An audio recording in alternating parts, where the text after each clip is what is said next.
Assalamualaikum warahmatullahi wabarakatuh. Jumpa lagi dengan Media Belajar Indonesia.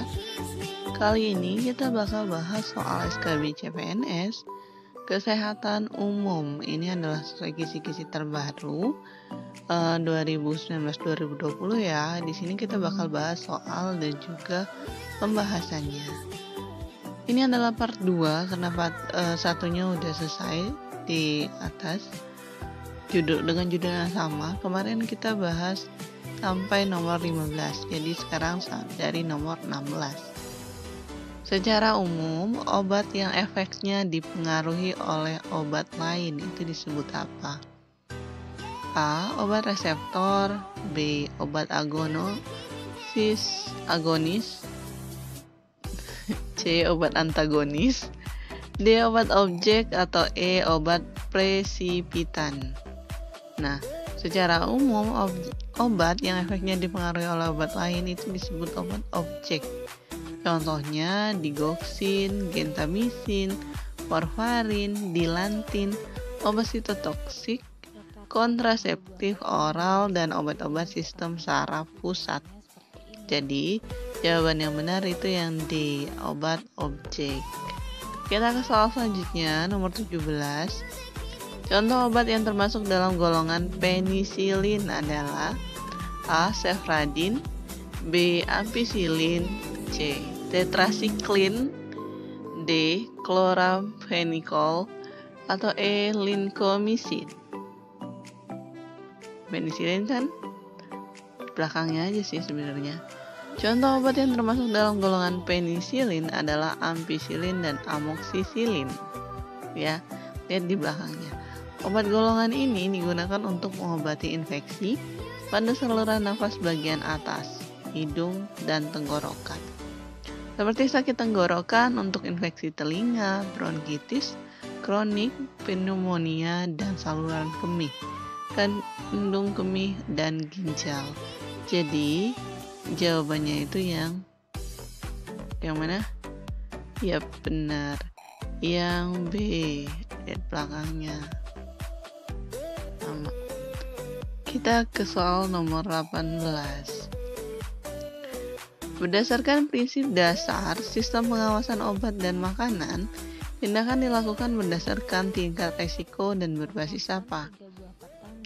A. Edukatif, B. Komprehensif, C. Pengetahuan dan lingkungan, D. Keakuratan, atau E. Bukti-bukti ilmiah. Yang mana nih? Yang tingkat resiko dan basisnya apa? Jadi, berdasarkan prinsip dasar sistem pengawasan obat dan makanan, tindakan itu dilakukan berdasarkan tingkat resiko dan berbasis bukti-bukti ilmiah. Jadi, jawaban yang tepat itu yang E, bukti-bukti ilmiah. Kita ke next, nomor 19.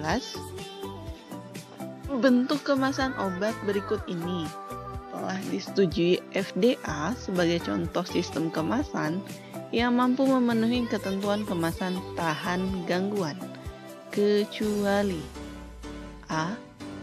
Kemasan strip, pernah lihat kemasan strip ya?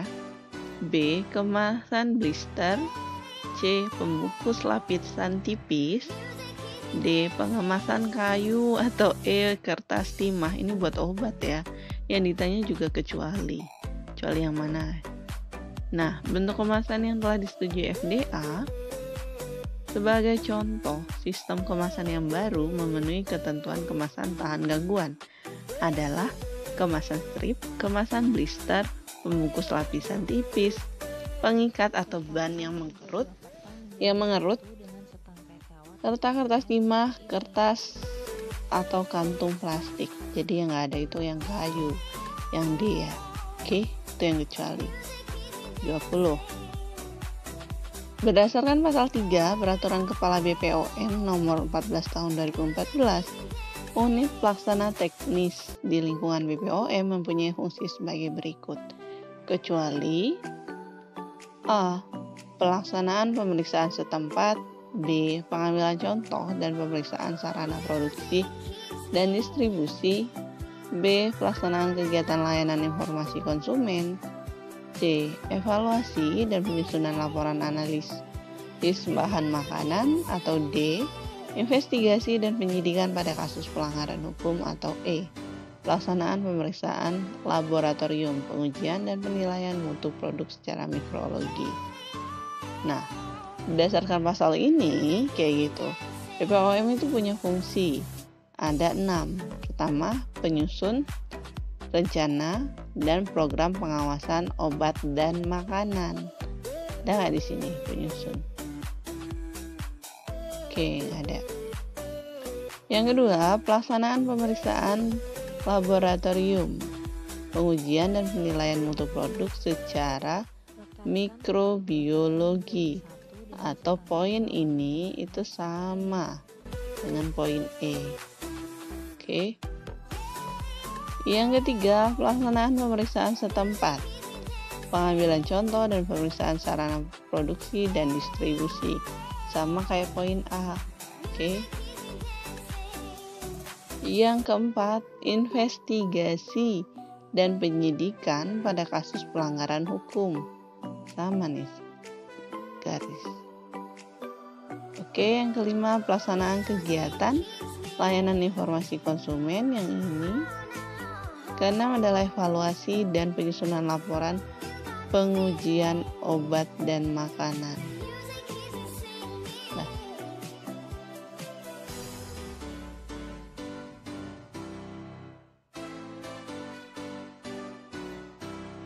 gak ada ya jawabannya. Benar semua. Coba dicek lagi.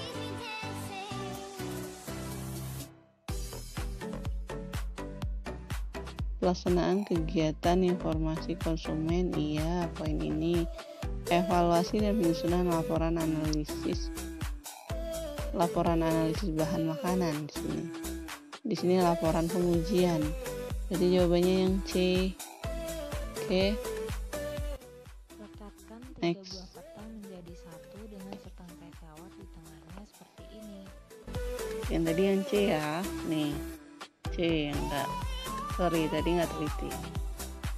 Kita ke soal nomor 21. Pemakaian obat dengan meletakkan di bawah lidah masuk ke pembuluh darah dan efeknya lebih cepat adalah pemakaian obat apa ini yang dimaksud? A.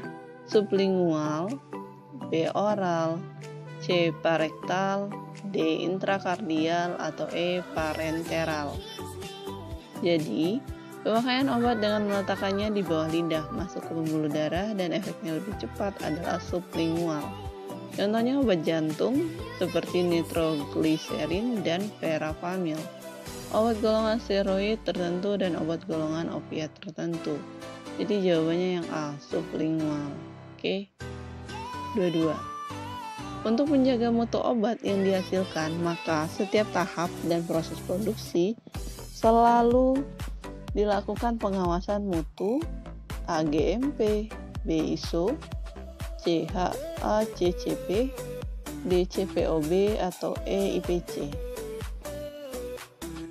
Untuk menjaga mutu obat yang dihasilkan, maka setiap tahap dalam proses produksi itu selalu dilakukan pengawasan mutu in process control atau IPC. Setiap penerimaan bahan awal, baik bahan baku dan bahan kemas, terlebih dahulu diperiksa dan disesuaikan dengan spesifikasinya. Jadi jawabannya adalah yang E, IPC.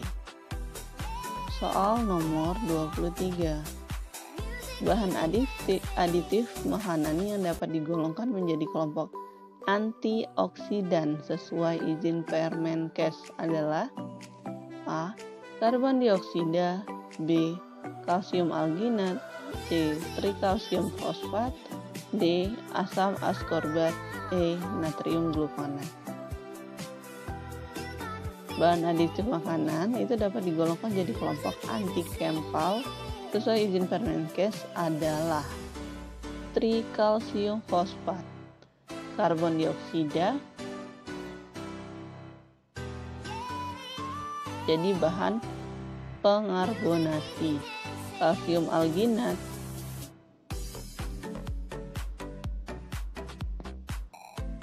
asam askorbat gitu. Itu antioksidan, natrium glukonat adalah garam pengemulsi. Jadi jawabannya yang C. Oke. trikalsium fosfat. 24. Yang termasuk pewarna sintesis sesuai izin Permenkes adalah A. riboflavin, B. antosianin, C. karbon, D. merah alura, atau E. karmin. Yang termasuk pewarna sintesis sesuai izin Permenkes adalah tartrazin, kuning quinolin, sunset yellow, nggak di situ ya, karmoisin, nggak ada juga, Ponsef F4R, eritrosin, nggak ada, merah alura, dan D, indigotin, dan lain-lain. Jadi jawabannya yang D ya, merah alura. 25. Kecepatan absorpsi obat tergantung pada A. kelarutan pH katalis tempat absorpsi, B. kelarutan pH sirkulasi darah katalis absorpsi, C. kelarutan pH deskripsi obat tempat absorpsi, D. kelarutan pH kondisi tubuh atau jenis obat, atau E. kelarutan pH sirkulasi darah dan tempat absorpsi. Nah, kecepatan absorpsi obat itu tergantung pada kelarutan pH, sirkulasi darah, dan tempat absorpsi, derajat ionisasi, dosis, dan waktu pemberian obat, luas permukaan absorpsi, kondisi usus, dan kecepatan pengosongan lambung dan interaksi dengan obat lain. Jadi jawabannya itu yang E. Oke. Kelarutan pH, sirkulasi darah, dan tempat absorpsi. 26. Pengklasifikasian bahan toksik yang menjadi penyebab keracunan menurut ketentuan label adalah A. Eksplosif mudah terbakar oksidizer, B. Gas cair dan debu, C. Alkohol fenol logam berat, D. Aromatik, halogenat, hidrokarbon, atau E. Sumber toksik, sangat toksik sekali, dan sangat toksik. Oke. Pengklasifikasian bahan toksik yang menjadi penyebab keracunan menurut ketentuan label itu ada 3. Adalah eksplosif, mudah terbakar, dan oksidizer. Jadi jawaban itu yang A ya. Oke, 27. Penggunaan bahan styrofoam dapat berbahaya apabila digunakan pada jenis makanan berikut ini, kecuali A. dingin, B. panas, C. berlemak, D. berminyak, atau E. beralkohol. Nah, jadi bahan gabus styrofoam itu dapat berbahaya atau melepas monomer stiren jika dipakai untuk makanan yang panas, berlemak, berminyak, dan beralkohol. Styrofoam dibuat menggunakan butiran-butiran stiren yang diproses dengan benzena. Padahal benzena sendiri merupakan zat yang menimbulkan berbagai macam penyakit. Jadi kalau pakai bahan styrofoam itu nggak sehat ya teman-teman. Jawabannya kecuali dingin. Oke. 28. Obat herbal terstandar harus melewati uji praklinis seperti uji toksisitas, kisaran dosis, farmakodinamik, dan uji apa yang terakhir? A. Fitofarmaka, B. teratogenik, C. empiris, D. farmaekonomi, atau E. efikasi. Jadi, obat herbal berstandar khusus harus melewati uji praklinis seperti uji toksisitas atau keamanan, kisaran dosis, farmakodinamik atau kemanfaatan, dan teratogenik atau keamanan terhadap janin. Jadi yang benar yang B. 29. Vitamin yang berperan untuk mencegah penyakit anemia dan menjaga kesehatan sistem saraf adalah apa? A, B2, B3, B5, B6, atau B12. Yang benar adalah untuk mencegah penyakit anemia adalah vitamin B12. Jawabannya yang B. Jawabannya yang E maksudnya. Sorry, tidak merubah jawaban. Yang ini ya. 30. Obat-obatan yang biasa digunakan untuk wanita hamil dengan hipertensi adalah A. Sukralfat, B. Magnesium sulfat, C. Phenytoin, D. Hydralazine atau diazepam. Wanita hamil. Obat yang biasa digunakan dengan hipertensi adalah hydralazine, yaitu vasodilator anteriolar langsung yang menyebabkan takikardi dan peningkatan cardiac output. Jadi jawabannya D, hydralazine. Oke, sekian. Terima kasih. Wassalamualaikum warahmatullahi wabarakatuh.